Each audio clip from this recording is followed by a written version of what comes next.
Assalamualaikum warahmatullahi wabarakatuh. Halo teman-teman, selamat datang kembali di channel YouTube Ari Violeta. Pada kesempatan kali ini saya akan membahas sebuah jurnal yang menarik terkait dengan perkembangan teknologi di dunia kesehatan, yaitu jurnal tentang The Smell of Sepsis, Electronic Nose Measurement Improve Early Recognition of Sepsis in the Emergency Department. Jurnal ini merupakan keluaran dari American Journal of Emergency Medicine, publishernya Elsevier. Kemudian jurnal ini terindeks Scopus Q1 yang diterbitkan di bulan November tahun 2024. Baik, apa sih yang melatar belakangi adanya penelitian ini? Jadi sepsis itu merupakan sebuah respon yang mengancam jiwa akibat infeksi, di mana 20% penyebab kematian dari seluruh kematian di dunia karena sepsis. Namun, hingga 40% kasus sepsis di unit gawat darurat tidak terdeteksi karena tanda gejalanya yang tidak spesifik. Jadi, rangkaian kejadian yang mengarah pada kegagalan organ pada sepsis biasanya ditandai oleh perubahan imun metabolik. Senyawa organik volatil atau volatile organic compounds atau disingkat VOC yang merupakan produk sampingan metabolisme yang dilepaskan melalui udara yang dihembuskan, di mana ini merupakan salah satu sinyal penting untuk deteksi sepsis. Untuk itu, peneliti berhipotesis bahwa penggunaan teknologi electronic nose atau e-nose untuk mengukur profil VOC yang dapat meningkatkan deteksi dini sepsis. Penelitian ini menggunakan desain studi cohort, di mana pengukuran e-nose dan data lainnya dikumpulkan secara prospektif dari pasien yang datang ke IGD. Penelitian ini dilakukan dari bulan April 2022 hingga bulan April 2023 dengan pasien yang datang ke IGD dari jam 9 pagi sampai jam 9 malam. Pasien yang terscreening sejumlah 1098 pasien, akan tetapi 601 masuk dalam kriteria eksklusi, dan hasil pengukuran e-nose yang bisa dianalisis sejumlah 160. Apa sih yang menjadi kriteria inklusi dan eksklusi dalam penelitian ini? Yang menjadi kriteria inklusi dalam penelitian ini yaitu pasien dewasa lebih dari 18 tahun yang dirujuk ke IGD untuk keperluan pengobatan internal, nefrologi, geriatri, onkologi, hematologi, dan lain sebagainya dengan kecurigaan adanya infeksi.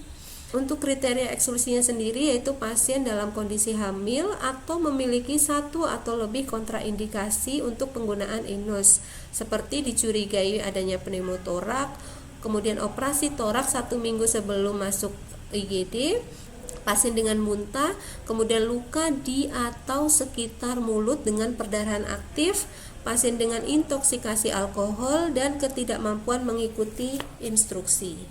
Jadi selanjutnya kita bahas terkait dengan e-nose-nya sendiri. E-nose ini terhubung dengan cloud atau spironose. Jadi spironose sendiri itu merupakan suatu perangkat e-nose yang telah divalidasi dan mengandung 7 jenis sensor logam oksida semikonduktor atau disingkat MOS. Kemudian bagaimana sih cara kerja e-nose? Oke, teman-teman bisa lihat ini alat e-nose-nya seperti pada gambar. Dan bagaimana sih cara kerja e-nose?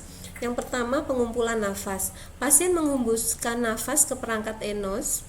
Nafas yang dihembuskan mengandung campuran gas, salah satunya termasuk VOC yang merupakan produk sampingan metabolisme tubuh.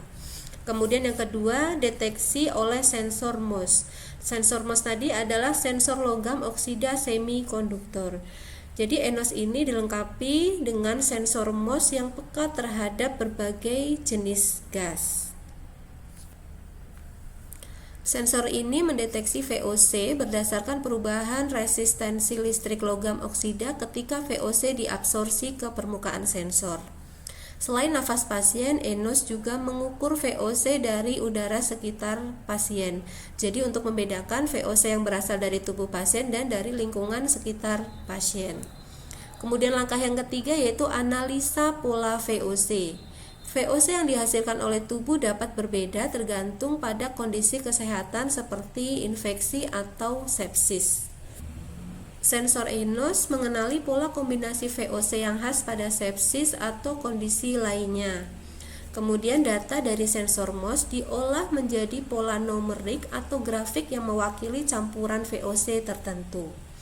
Berdasarkan pola VOC, ENOS memberikan prediksi apakah pasien memiliki kemungkinan sepsis atau tidak.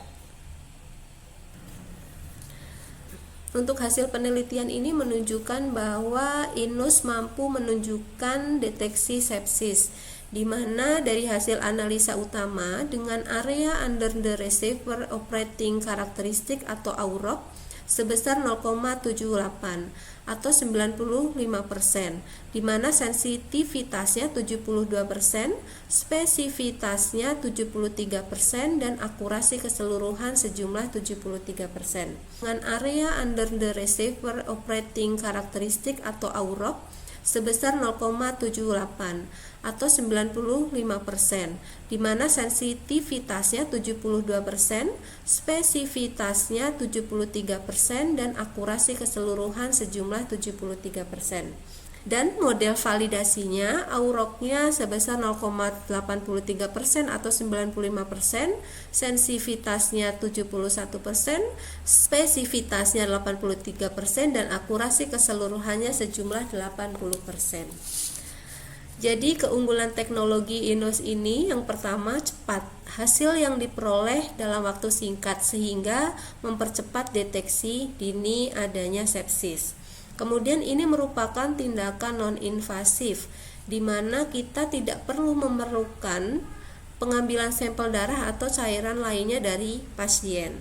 Kemudian alat ini portable, jadi bisa digunakan langsung di tempat tidur pasien seperti di unit gawat darurat ataupun bisa dipindahkan ke unit lainnya. Kemudian apa sih lesson learn bagi Indonesia? Yang pertama, implementasi teknologi seperti ENOS membantu mendeteksi sepsis lebih awal. Pengobatan dapat dimulai sebelum kondisi pasien memburuk serta mengurangi angka kematian akibat keterlambatan diagnosis. Kemudian yang kedua, dengan kondisi Indonesia yang memiliki keterbatasan fasilitas laboratorium atau waktu tunggu hasil diagnostik yang lama, teknologi non-invasif seperti ENOS ini bisa diterapkan di unit gawat darurat, terutama di rumah sakit daerah yang tidak memiliki laboratorium canggih. Yang ketiga, dengan deteksi dini menggunakan ENOS, potensi biaya perawatan dapat dikurangi karena diagnosis cepat memungkinkan intervensi lebih awal dan mencegah adanya komplikasi. Oke teman-teman, sekian dulu sharing jurnal dari saya. Semoga bisa memberikan manfaat dan menambah wawasan bagi kita semua.